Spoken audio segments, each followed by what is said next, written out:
কোন ইসলামিক বিতর্কের ক্ষেত্রে আলেমের গায়ে হাত তোলা কতটুকু, কোন ইসলামিক বিতর্ক বাদ দেন, কোন আলেমও বাদ দেন, কোন ব্যক্তির গায়ে হাত তোলা হারাম, তাকে গালি দেওয়াও হারাম। আমি এই ক্ষেত্রে একটা হাদিস বলবো, সিদ্ধান্ত আপনারা নেন।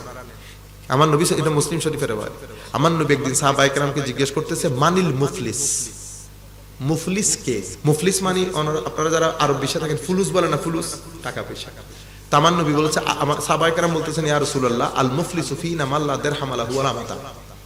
মুফলিস হচ্ছে সেই ব্যক্তি যার কোনো টাকা পয়সা নেই। আমার নবী বলছে, আমি ওই গরিবের কথা বলতেছি না। তখন সাহাবায়ে কেরাম বলতেছে, আল্লাহর রাসূল ভালো জানেন।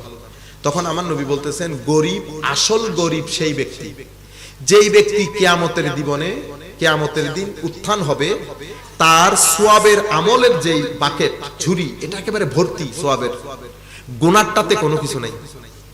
উঠছে আল্লাহর দরবার, লম্বা লাইন অভিযোগকারী। সাহাবায়ে কেরাম বলতেছেন, ইয়া রাসূলুল্লাহ, এর বিরুদ্ধে তো অভিযোগকারী বেশি। আমার আল্লাহ বলবেন, অভিযোগকারীদেরকে আসতে বলো। এক্সাক্ট হাদিসের মধ্যে এই শব্দটা এসেছে। প্রথম অভিযোগকারী আয়েশা বলবেন, মাওলা, এই ব্যক্তি একদিন আমাকে রাস্তার মধ্যে শাতামা, গালি দিয়েছে, সাব্বা, গালি দিয়েছে। আরেকজন বলবে, আমাকে অন্যায়ভাবে থাপ্পড় দিয়েছে। এখন আল্লাহ বলবেন ফেরেশতাদেরকে, তোমরা এই ব্যক্তির সওয়াব থেকে নিয়ে অভিযোগকারীকে দিয়ে দাও। এভাবে বন্টন হতে থাকবে অভিযোগকারীদের কাছে তার সওয়াব। অভিযোগকারী রয়ে গেছে, রাস্তার মধ্যে গাইল দিছে, মারছে, প্রত্যেক দিন তো, এটা তো আমাদের প্রত্যেক দিনের কাজ। দুয়ে দেয়, হয় দুয়ে দেয়। আপনি মানুষের গায়ে হাত তোলা, এটা হয়তো আপনারা সভ্য দেশ ইংল্যান্ড আমেরিকার মধ্যে মারামারি যখন লাগবে না, আমেরিকা কেন গুন্ডামিকে, আমেরিকাত কেউ তাইলে মাইন্ড তারা একটা গুন্ডামিকে। ইংল্যান্ডের মানুষ বহুত ভদ্র, ফ্রান্স, ইংল্যান্ড, বেলজিক অনেক ভদ্র মানুষ, স্পেন। এরা কি করবে জানেন? দিতেছি মানে এই একটু পর্যন্ত আনবে, কিন্তু আপনার গায়ে টাচ করবে না, কারণ সে জানে গায়ে টাচ করা মানে সোজা একেবারে কোনো কথা ছাড়া। আর নরমালি অ্যারেস্ট বাদ দিল 80 to 90% মানুষ কখন আপনার গায়ে হাত তুলবে না। এরা অশ্রাব্য ভাষায় গালিগালাজ, আর্গুমেন্ট হয়, কিন্তু এরকম না, আমাদের মতো না। আমি এই জিনিসটা আপনাদেরকে বোঝাতে চাচ্ছি। আমি উম্মত হিসেবে আমার নবীর সাথে আমি দাঁড়াইতে পারবো না আমার নবীর সামনে এই চেহারা নিয়ে, এই আমল নিয়ে। যেই হন, বড় ছোট আলেম, কেউ প্রিন্সিপালই নাই আমাদের জীবনের মধ্যে। আপনারা বুঝতে পারবেন? খালি গত আমেরিকার যাইদি আর আগে গেল, দেখো হুজুর মারমা একবারে মহব্বত শেষ নাই। খালি দেখতে সাইড দিবি, অ্যাভয়েড করে, হিলে অ্যাভয়েড করে দিবি। এখন জায়গা ভাই আমার আল্লাহ মাতিলে ওরা আবার বেগুন শিয়ানো মানে প্রিন্সিপাল নাই মানুষের মধ্যে। আর বেটার ভিতরে তাকওয়া পরহেজগারি, তাদের মানুষের মানুষের ডরা না। আপনারা বুঝতে পারছেন? আমি আপনাদেরকে বলতে চাচ্ছি যে মূল নীতি জীবনের মধ্যে এই জিনিসগুলো রাখবেন। আমার নবী আগে চিন্তা করে দেখেন, আমার নবী আমাকে দেখে খুশি হবে কিনা, আমার চারিত্রিক সেই ধরনের চরিত্র আছে কিনা। তো আমার নবী সাল্লাল্লাহু আলাইহি ওয়াসাল্লাম, এটা স্পষ্ট হাদিস না, থাপ্পড় দেওয়ার কারণে পরে কি বলবে জানেন? মাওলা, অভিযোগকারী তো রয়ে গেছে, এখন তো এখানে কিছুই নাই। আমার আল্লাহ বলবো, অভিযোগকারীর গুনাহ আছে কিনা দেখো। মাওলা আছে, ওর গুনাহ থেকে নিয়ে এখানে দাও। এর এখন গুনার বাকেট পূর্ণ হবে। ফায়ুলকা ফিন্নার আও কামা ক্বালা নবী সাল্লাল্লাহু আলাইহি ওয়াসাল্লাম, আমার নবী বলেছেন ওই ব্যক্তিকে জাহান্নামে নিক্ষেপ করা হবে। এখন আপনি এরপরও মারবেন থাপ্পড়, আপনার হিসাব। থাপ্পড় মারলে আমার নবী তো জাহান্নামের কথা বলছে, ঠিক না? আমার নবী আবার এটাও বলছে, দুনিয়ার মধ্যে আপনি শান্তি পাবেন না। আপনি কোন ব্যক্তির গায়ে হাত তুলে দীর্ঘদিন আপনি অশান্তিতে ভুগবেন, এরপরে রিঅ্যাকশন শুরু হবে ওই কাজে। আপনারা বুঝতে পেরেছেন? আরেকটা যেটা মাস্টার জিজ্ঞেস করেছেন, সেটা ছিল, যদি এটা আমি মুফতিয়ানে কেরামের জন্য ছেড়ে দিচ্ছি, আমি বলতেছি না, তবে এনে কেনাগরি করে দিন। জানাজার নামাজে জানাজা নামাজে জুতা পরে বা জুতার উপর দাঁড়িয়ে অথবা জুতা সামনে রেখে নামাজ আদায়ে কোনো প্রকার বাধ্যবাধকতা আছে কিনা। শব্দ বলেছেন বাধ্যবাধকতা, আমরা এটার উপর জোর দেই। আমাদের এখানে এটা শরীয়তের থাক, এটা ফরজ, এটা ওয়াজিব, এটা সুন্নাত মুআক্কাদা, গায়র মুআক্কাদা, মুস্তাহাব, শরীয়তের থাক। এর অপোজিটে হারাম, মাকরুহ, তাহরিমি, তানজিহি, ইসা, ঠিক আছে?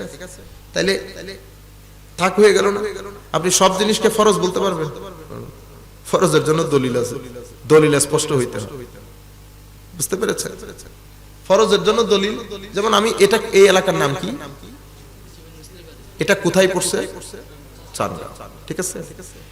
আপনি আমাকে বলছেন হুজুর মাহফিল হচ্ছে জীবন চৌধুরী বাড়িতে অমুক স্থানে, যেটা চাঁদগাঁওতে। স্পষ্ট কথা না?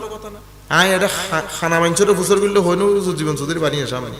তো আপনি যদি আমাকে বলতেন তো এটা হচ্ছে ফরজ, ফরজ এইভাবে হয়। কিন্তু আপনি যদি আমাকে বলেন হুজুর মাহফিল চাঁদগাঁও, তা হঠাৎ তো চাঁদগাঁও, ঠিক আছে না? এটা এখন একতলাফ হয়। যখন চাঁদগাঁও বলেছেন, এখানে কেউ হানাফি, কেউ মালিকি, কেউ হাম্বলি, কেউ জীবন মিস্ত্রি বাড়িতে গেছে, কেউ পাশের বাড়িতে গেছে, যার যার দলিল অনুযায়ী এখানে একতলাফ হয়। আপনারা বুঝতে পেরেছেন? তো যেগুলো এরপরে ওয়াজিব, ফরজ অস্বীকার করলে কাফের, ওয়াজিব অস্বীকার করলে কাফের না। ফরজের হুকুম কি? ফরজের হুকুম হচ্ছে করাটা অবশ্যই করতে হবে, না করলে স্পষ্ট জাহান্নামের হুমকি আছে। ওয়াজিব ইয়েস, ফরজের মতো স্পষ্ট জাহান্নামের হুমকি আছে। ফরজ ওয়াজিবের মধ্যে ফারাক কি? একটা অস্বীকার করলে কাফের, আরেকটা অস্বীকার করলে কাফের হয় না। এরপর সুন্নাতে মুআক্কাদা, সুন্নাতে মুআক্কাদা কেউ যদি অস্বীকার করে, মানে কেউ যদি পালন না করে, সুন্নাতে মুআক্কাদা শুধু এক ইমাম বলেছে যে হেরমানে শাফাআতে রাসূল, আমার নবীর শাফাআত থেকে বঞ্চিত হওয়ার সম্ভাবনা আছে। বুঝতে পেরেছেন? তো এখন নিচে নেমে গেছে না অনেক, হ্যাঁ? এরপরে সুন্নাহ। এখন আর কিছু আছে আদব, আদাবের মধ্যে পড়ে। এখন আপনি জানাজার নামাজ পড়ছেন, জানাজার নামাজের মধ্যে পবিত্রতাটা শর্ত, পবিত্রতাটা শর্ত। এখন আপনার জুতা পবিত্র আছে কিনা আপনি কি কনফার্ম? বুঝতে পেরেছেন? এই কারণে জুতা আমি জানি না পবিত্র আছে কিনা, সুতরাং জুতা খুলে ফেলতে হবে। কেন?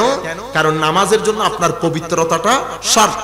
জুতা যেহেতু আপনি পড়েছেন, জুতার মধ্যে অপবিত্রতা থাকার সম্ভাবনা 90%, নাম্বার 1। নাম্বার 2, আপনি যদি মনে করেন যে না না না আমার এটা নতুন জুতা, ঠিক আছে, আমি ফ্লোরের মধ্যে জাস্ট ঘর থেকে আনছি, একেবারে পবিত্র, এটা আদবের খেলাফ হবে। আপনি আল্লাহর দরবারে জুতা পরে দাঁড়াইলেন, আপনি আমাদের প্রধানমন্ত্রীও বাদ দেন, জেলা প্রশাসকও বাদ দেন, এখানে লোকাল কতগুলো নেতা আছে না, জুতা কোথায় খুলে যায়, 2 মাইল দূরে না, তো জানাজার নামাজ আল্লাহর দরবারে তিনটে জুতা পরি। তাহলে আমি আপনাদেরকে বলতে চাচ্ছি কিছু হচ্ছে আদবের বিষয়। আদবকে আবার হালকা করিয়েন না, আদব অনেক বড় জিনিস, আদব অনেক বড় জিনিস।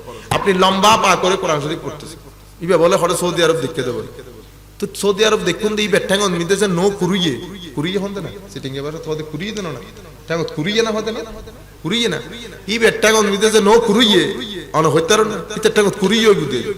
তো অনেক আপনি কেন এখানে এসে আবার ওই সৌদি আরবের আমল করতেছেন? আদব একটা বড় বিষয়, আল্লাহর কালাম নিয়ে বসেছে, আল্লাহর কালাম নিয়ে সিদ্ধান্ত আপনার, সিদ্ধান্ত। আপনি যদি আমাকে বলেন হুজুর এটা তো ফরজ না, শুনুন আমি আপনাকে ফরজও বলি নাই ওয়াজিবও বলি নাই, আমি আপনাকে বলছি আদব। আমার উনি এখানে বসা, আমি এখানে এভাবে পা তুলতে পারতেছি, তো অসুবিধা আছে? এটা আদবের খেলাফ তো, আমার পায়ের গোড়া ওনার দিকে, তো আপনি আমি যখন বসবো আমার ছেলে বসবে না, আপনারা বুঝতে পারতেছেন? এই জন্য আমরা যারা ওলি পীর ভক্ত, আমাদেরকে আমাদের মুরব্বীরা কি শিখিয়েছেন? হযরত জুনাইদ বাগদাদির সোফা আল ইসলামু ইউজিবুল ঈমান ফামান লা ঈমান লাহু লা ইসলাম আলাহ, আল ঈমান ইউজিবুল ইসলাম ফামান লা ইসলাম লাহু লা ঈমান আলাহ। আপনি আকীদা, আকীদার পরে আমল, যার কাছে আমল নাই তার কাছে ঈমান নাই। আল ইসলামু ইউজিবুশ শরিআহ ফামান লা শরিআতা লাহু লা ইসলাম আলাহ। ইসলাম আপনাকে শরীয়তের অনেক জিনিসপত্র আপনার উপর ওয়াজিব করে দেয়, যার শরীয়ত নাই তার ইসলামও নাই ঈমানও নাই। ওয়া শরিয়াতু তুজিবুল আদব ফামান লা আদাব লাহু লা শরিআতা লাহু ওয়া লা ইসলাম লাহু ওয়া লা ঈমান আলাহ। তো যার আদব নাই তার শরীয়ত নাই, ইসলাম নাই, ঈমান নাই। তাসাউফ কুল্লুহু আদব, তাসাউফ হচ্ছে তরিকত সুলুক, পীর মুরিদি হচ্ছে পরিপূর্ণ আদব নির্ভর। যেই ব্যক্তির আদব যত বেশি সেই ব্যক্তি তত বড় সুফি। ইয়ার আর এটা যে ব্যক্তি মোড়া বেশি, ব্যক্তি সুফি বেশি না, বুঝুন? এই কারণে এখন আপনাদেরকে টোটাল কথাটা কি বললাম, জানাজার নামাজে আপনার পায়ে যদি জুতা থাকে, জুতা ময়লা আপনি গ্যারান্টি দিতে পারছেন না, জুতার মধ্যে যদি জুতা অপরিষ্কার থাকে তাহলে নামাজ হচ্ছে না, জুতা খুলে রাখবেন, নাম্বার 1।